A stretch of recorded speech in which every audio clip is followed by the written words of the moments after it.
Alors, il y a eu plusieurs succès au Fab Lab, mais je vais plutôt rester sur la Fab Unit. On a créé pas mal de produits différents, et donc là, on a un produit qui commence à bien fonctionner. Donc, c'est une chaise empilable. On a fait plusieurs itérations de chaises. Voilà, donc là, un produit qui marche bien. Donc, c'est juste une petite réussite économique. Et la deuxième réussite qui est importante, c'est donc cette micro-filière qu'on est en train de tester encore, hein, ce qui n'est pas complètement abouti, mais qui commence à prendre une belle forme et qui a un projet collaboratif avec une dizaine de structures, dont 2 ateliers d'insertion. Et là, c'est 3 communautés de communes sur toute la vallée de la Drôme, des entreprises, des associations, et voilà, et de réussir, c'était un sacré challenge sur notre territoire. Traverser la vallée et ces 3 Comcom pour monter ce projet ensemble, ça c'est assez stimulant, et là de voir le résultat avec les équipes opérationnelles qui sont ces chantiers d'insertion, ça c'est vraiment super stimulant et réjouissant. Moi, j'estime que c'est quelque chose qui a été nécessaire plus pour le moral que pour la contamination en elle-même. Les gens n'avaient rien, donc il fallait pallier à ce rien par un quelque chose qui rassure, quoi. Ah bah, pour nous, c'était génial. Nous, on voulait faire des trucs, on faisait des trucs. Donc, on n'était pas inactifs face à ce qui se passait. On était acteurs de solutions, et voilà, on participait à aider justement les gens qui en avaient besoin. Donc, voilà. Après, on a mobilisé beaucoup de personnes, on a mobilisé de l'argent aussi, parce que moi, j'ai des personnes qui achetaient des bobines parce qu'ils étaient paniqués, parce qu'ils voyaient les soignants sans rien. Et on s'est retrouvé avec des personnes qui disaient, mais est-ce qu'on va avoir des subventions? Parce que moi, j'ai mis tout l'argent que j'avais de côté dans du filament, et j'ai distribué plein de visières, mais en fait, j'ai plus de sous, comment je vais faire? Et au final, je me dis que si on les avait fait peut-être un peu autrement, à se dire cet argent qu'on a investi dans les bobines un peu à gauche à droite, si on avait fait une cagnotte, une collecte, et puis que assez rapidement, puisqu'on avait le modèle, on avait fait un moule pour faire de la plasturgie injectée, et qu'on avait fait les visières qu'on a faites le même nombre, hein, et avec le même réseau, on les avait fait faire par un industriel en plastique injecté. On en aurait peut-être fait sans doute plus, peut-être un peu plus vite, et au niveau de la mutualisation des moyens et tout ça, peut-être un peu plus écologique, on va dire. Voilà. Le Covid a été un temps où il y a eu cette connexion entre l'établi et ses foyers. On a fait ce qu'il y avait à faire, et une fois la crise passée, c'était une merveilleuse graine qui a été plantée, parce que la connexion et la relation humaine s'est faite. La prise de conscience qu'il existait un outil comme le Fab Lab dans la ville, dans la cité, à leur service s'est faite. Et ça a débouché sur une première réunion avec les résidents et les accompagnants, où en 1 heure de temps, il y a 25 projets d'innovation qui sont sortis. Et aujourd'hui, on travaille de façon durable depuis le Covid avec eux à structurer cette démarche Living Lab santé et médico-sociale. On a lancé un format qui s'appelle le Make Storming, où les personnes en situation de handicap moteur viennent co-designer avec nos makers leurs propres aides techniques.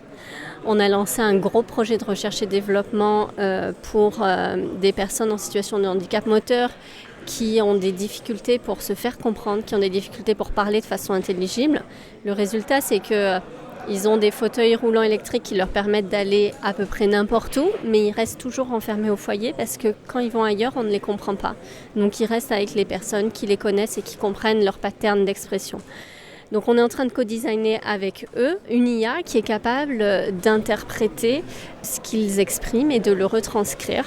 Et petit à petit, et grâce à cette connexion qu'on a eue au moment du Covid, on avance beaucoup plus profondément dans des sujets d'innovation participatif, c'est très important. Le bénéficiaire a l'expertise d'usage, il est co-designer de tout ce qu'on fait, et on avance à défricher des sujets dont l'économie traditionnelle ne se saisit pas, parce que c'est pas des sujets ultra rentables de faire du design sur mesure, etc. Et on crée aussi de la dynamique sur le territoire, parce qu'on a commencé à 2, le foyer, le Fab Lab. On a été rejoint en cours de route par l'école d'ingénieurs la plus proche de chez nous, qui s'appelle l'Estia, qui est au nord du Pays Basque. Aujourd'hui, on ajoute dans ce consortium un tiers-lieu de santé qui est aussi au Pays Basque. Et petit à petit, on bâtit cette alliance d'intérêt général pour aller défricher non pas des sujets qui sont des crises, mais qui sont un peu, j'allais dire, dans les points morts de ce dont on s'occupe habituellement. Pour moi, la crise, elle est plutôt post-Covid. Je trouve qu'on est beaucoup à avoir rebondi et à avoir utilisé notre capacité à être agile pour faire face à la crise officielle qui est celle du Covid.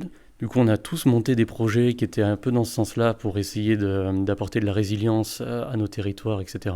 Et le constat qu'on fait, malheureusement, c'est que le monde prend une trajectoire qui est un peu business as usual et en même plus accélérée.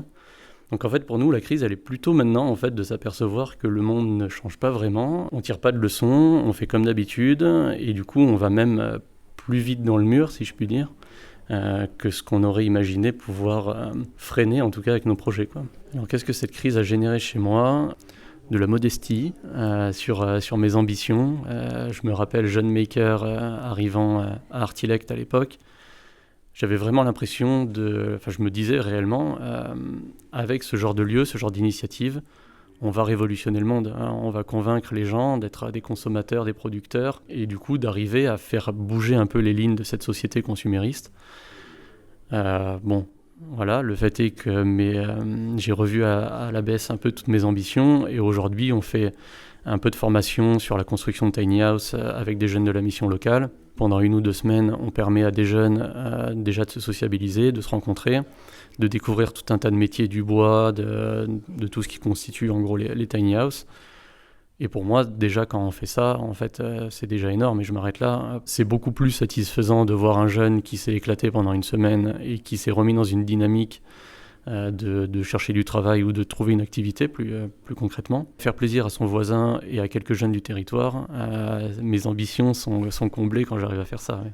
Donc pour le lieu, il y a eu un avant et un après Covid, évidemment, parce que ça a changé beaucoup de choses, ça a bousculé pas mal la communauté d'adhérents qui était en place, on a pas mal de public senior, de retraités qui venaient, qui ont mis beaucoup de temps à revenir ou qui sont pas revenus pour certains, et puis ça a à la fois attiré de nouvelles personnes qui avaient pu entendre parler des fabrications qui avaient eu lieu pendant cette période. Ça a bousculé un peu les pratiques aussi, dans le sens où ça a montré qu'on pouvait produire aussi, qu'on pouvait répondre à pourquoi pas des prestations de temps en temps sur de la fabrication.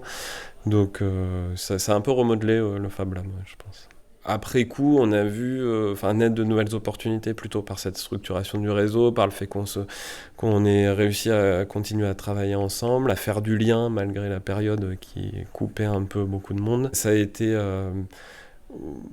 difficile parce qu'il fallait être réactif et qu'il y avait derrière du pain sur la planche. Et à la fois, c'était aussi assez un peu grisant et ça permettait de re-questionner nos lieux qui se questionnent en permanence, je pense, mais de manière un peu plus structurelle et aussi d'avoir un temps de pause.